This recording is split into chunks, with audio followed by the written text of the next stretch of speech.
বাসায় যখন অনেক খাবার থাকা সত্ত্বেও আমার যখন লুডুস খাওয়ার ক্রেভিং ওঠে আর আলসেমিও লাগে রান্না করার জন্য, তখন আমি এইভাবে খুব সহজে ফাঁকিবাজি রান্নাটা করে থাকি। আর রান্নাটা কিন্তু ফাঁকিবাজি রান্না হলেও খেতে কিন্তু অনেক অনেক মজার হয়। তো হ্যালো এভরিওয়ান, আসসালামু আলাইকুম। সবাই কেমন আছেন? আশা করি সবাই অনেক অনেক ভালো আছেন। আপনাদের দোহাই ও আল্লাহর রহমতে আমরাও অনেক ভালো আছি। তো আমি আজ কিভাবে ফাঁকিবাজি রান্নাটা করলাম এটাই আজ আপনাদের সাথে শেয়ার করব। ভিডিওটা না টেনে পুরো দেখতে থাকুন।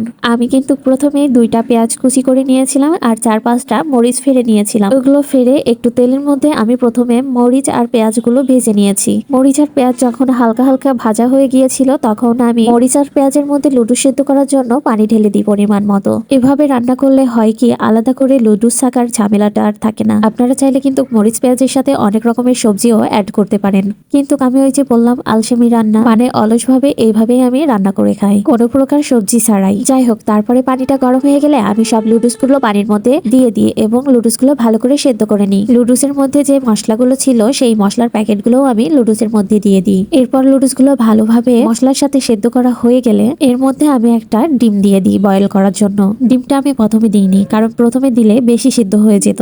আমার আবার সবসময় হাফ বয়েল ডিম খেতেই ভালো লাগে। তো ডিমটা আমি উপর থেকে ভেঙে দিয়ে আমি ঢাকনাটা দিয়ে দিয়েছিলাম যাতে ডিমটা ভালোভাবে কুক হয়। তারপরে আমি হালকা করে নেড়ে দিয়ে যাতে করে লুডুসটা নিচ থেকে লেগে না যায়। এই পর্যায়ে আমি কিন্তু লুডুসের সব পানি একেবারে শুকিয়ে নেব। লুডুসে হালকা ঝোলঝোল থাকলেও কিন্তু লুডুসটা খেতে অনেক মজার লাগে। লুডুসটা রান্না হয়ে গেলে তারপর আমি লুডুসগুলো আমি একটা বাটির মধ্যে উঠাই নিই। আর এখানে আমি লুডুস খাওয়ার জন্য কিছুটা গাজর আর কিছুটা টমেটো সালাদ হিসেবে কেটে নিই। যেহেতু আমি এই লুডুসটার মধ্যে কোনো সবজি অ্যাড করি নাই, এই জন্য এই 2টা জিনিস সালাদ হিসেবে কেটে নিয়েছিলাম। এই 2টা জিনিস কিন্তু লুডুসের সাথে খেতে মারাত্মক লেভেলের টেস্ট লাগে। আপনাদের যদি বিশ্বাস না হয় তাহলে আপনারা কিন্তু বাসায় এইভাবে একবার ট্রাই করে দেখবেন আর আমাকে কমেন্ট করে বলে যাবেন যে কেমন হয়েছিল। আজকের ভিডিওটা এখানেই শেষ করছি। সবাই সুস্থ থাকবেন, ভালো থাকবেন। আল্লাহ হাফেজ।